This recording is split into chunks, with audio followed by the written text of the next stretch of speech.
समाज सेवा का एक बेहतरीन उदाहरण देखने को मिला दिल्ली के पुल प्रहलादपुर क्षेत्र में, जहां वरिष्ठ भाजपा नेता बुरहान खान के नेतृत्व में गरीब विधवा महिलाओं को साड़ी वितरण किया गया। समाज की जरूरतमंद महिलाओं को सम्मान और सहयोग देने के इस प्रयास की खूब सराहना की जा रही है। तो आइए आपको दिखाते हैं इस कार्यक्रम की पूरी रिपोर्ट, लेकिन उससे पहले नजर डालते हैं वहां की कुछ तस्वीरों पर।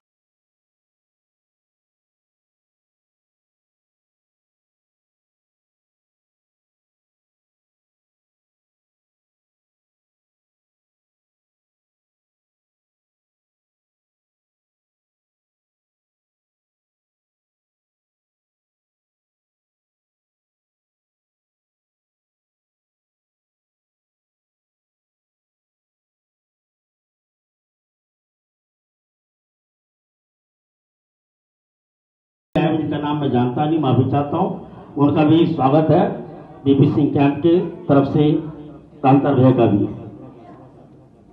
और मैं चाहूंगा अभियान भाई सचिन भैया का स्वागत करें बुके देकर। ये आयोजन दिल्ली के पुल प्रहलाद स्थित बीपी सिंह कैंप के साईं बाबा मंदिर में हुआ, जहां दोपहर 2:30 पर विधिवत रूप से साड़ी वितरण किया गया।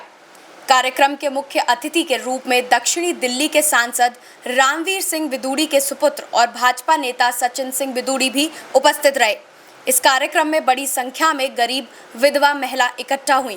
सचिन जी, आज आप लोग विधवा बहन भाइयों को जो है साड़ी वितरण किया, क्या उद्देश्य रहता है और किस उद्देश्य को लेकर आप लोग? देखिए, कोई उद्देश्य नहीं है। हम तो ये सोचते हैं कि जो हमारे मजबूत कार्यकर्ता है कि वो लोगों के बीच में जाए और जो हमारी गरीब माताएं बहनें हैं उनकी कैसे भी सहायता की जाए। भारतीय जनता पार्टी का हर कार्यकर्ता मजबूती से ऐसे काम करते रहे हैं, तो ये पहली बार नहीं हुआ है। और ना तो और बड़ी बात यह कि आज कोई चुनाव भी नहीं है, नहीं तो लोग कहते हैं शायद चुनाव है। और आप देखिए, ना तो अभी लोकसभा का चुनाव है ना विधानसभा का चुनाव है।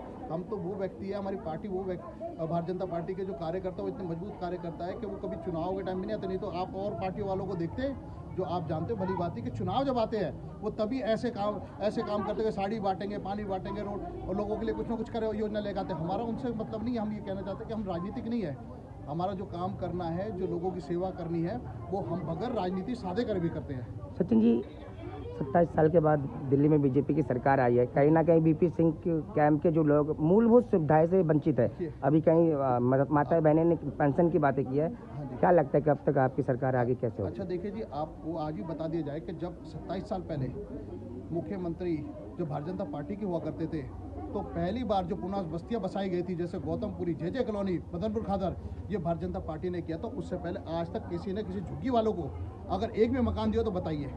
और उसके बाद भी कोई एक पुनः बस्ती बताइए जो उस टाइम भारतीय जनता पार्टी की सुषमा स्वराज जी हुआ करते थे, मदन लाल खुराना जी हुआ करते थे और साहब सिंह वर्मा जी थे। तो उस टाइम जो झुग्गियों को पक्के मकान देने को प्लॉट दिए गए और आज वो पक्के मकान में रहते हैं। ये भारतीय जनता पार्टी ने उस वक्त भी किया था। ये तो सिर्फ जो और आते हैं वो पानी बिजली फ्री उनके नाम पर सिर्फ लोगों को लूटा जाता है और देखा है। और आगे भी आपको कह दिया, जो भी झुग्गी झोपड़ी के लिए भारतीय जनता पार्टी का पहले भी है, चुनाव में बोला गया, जहाँ झुग्गी वही मकान, प्रधानमंत्री आवास योजना, ये बहुत जल्दी और दिल्ली में अब ये चालू भी होने वाली है। सचिन सर, बुरहान भाई के लिए क्या कहेंगे? आने वाले आते हम तो वक्त में कहीं ना कहीं का बहुत बहुत धन्यवाद करेंगे और बोलेंगे कि ऐसे कार्य करते रहे जिससे लोग हमसे जुड़े रहे। और ये मुझे सबसे अच्छा लगा कि आज कोई राजनीतिक नहीं है। नहीं तो लोग जब चुनाव आते हैं तभी सिर्फ ऐसी योजनाएं लेके आते हैं, तो उसमें ऐसा लगता है क्योंकि जो लोग हैं वो ठगा सा महसूस करते हैं। पर इस वक्त तो हम सबको कह सकते हैं कि देखिए, जिम्मेदारी से निभाया।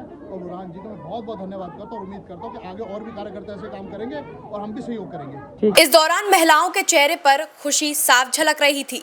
स्थानीय लोग भी इस पहल की सराहना करते नजर आए। बुरहान खान सिर्फ एक कार्यक्रम तक सीमित नहीं है, वे वीपी सिंह कैंप में जरूरतमंद बच्चों को शिक्षा और भोजन उपलब्ध कराते हैं।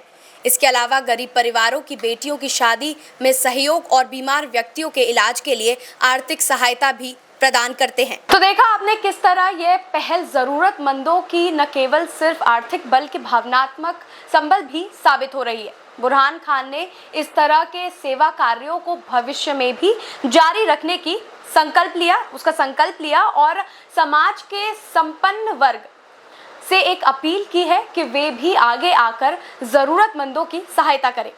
ऐसे ही और खबरों के लिए बने रहिए आरएस न्यूज के साथ।